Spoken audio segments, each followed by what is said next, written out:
Good morning, everyone, and welcome to Module 2. Um, in Module 2, we're going to be working on expanding a little bit of the work that we started in Module 1, which makes sense, right? But we're going to be taking those modules, the breakdown of the course that we were working on, and expanding them into thinking about content and thinking about content a little bit more explicitly in terms of the course tools that you'll be using to for the learning process, right? To convey the content, to have the students interact with the content, and how the learning will actually happen in terms of the tools that you're going to use.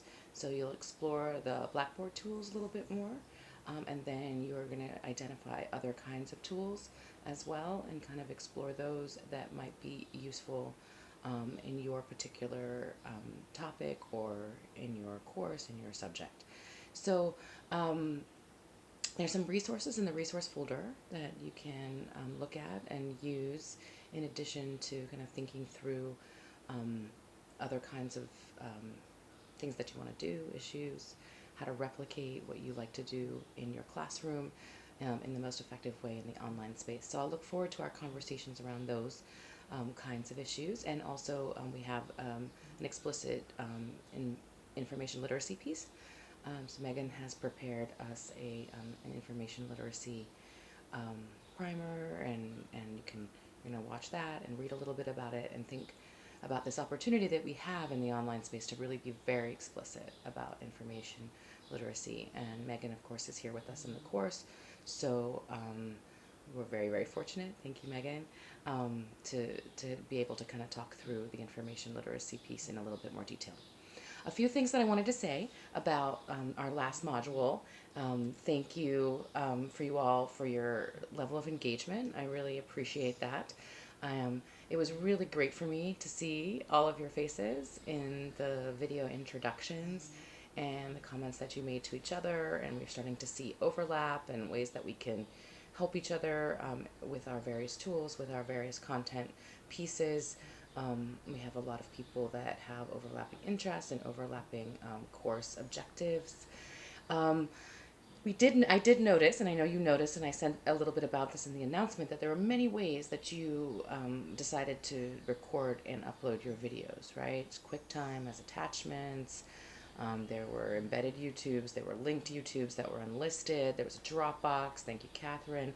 So I really want us, we're learn by doing in this course, and I really want you to think about, do you want to give students very explicit instructions so they're not kind of left out wondering what video recording they're going to use, or do you want to allow for that kind of variation? Um, how did you feel? Did you feel liberated by the ability to do it whatever way you wanted, or did you feel confused? You didn't know how I wanted you to do it? So think about that, right? And think about what worked best for the discussion. I think that those that attached videos, for the most part, got less comments because people needed to download those onto their computer to watch them. But those that might be the best way for you anyway. So it just depends on what you think, or are these are just considerations that I want you to think about in terms of best practice and how to get the conversation going. I think video, a lot of people responded positive, that they were able to see their colleagues' faces. I think students will have a similar response. So I would encourage you to do that in some kind of way, even if it's not a Blackboard discussion post. All right, so I'll keep it short-ish, and I will sign off now. But thank you again for your engagement in Module 1. Thank you again for your comments on each other's posts. Make sure that you can circle back around to Module 1's discussion posts, and I think there's a lot to learn from each other in that content. I know we have a lot to get through in Module 2, but that's building on those kinds of ideas. In Module 3, a lot of people are aching for group work. We love that, right? And that's coming in Module 3. So just so you know, you'll have an opportunity to think about how you might direct students to work in a group and have direct contact with each other. And so you will be able to have direct contact with each other. But please feel free to reach out to each other in Module 2 as well. All right, I hope you are having a great long weekend, and I look forward to chatting with you over the course of this module. As always, reach out if you'd like to talk more in another format. I'm available. Take care.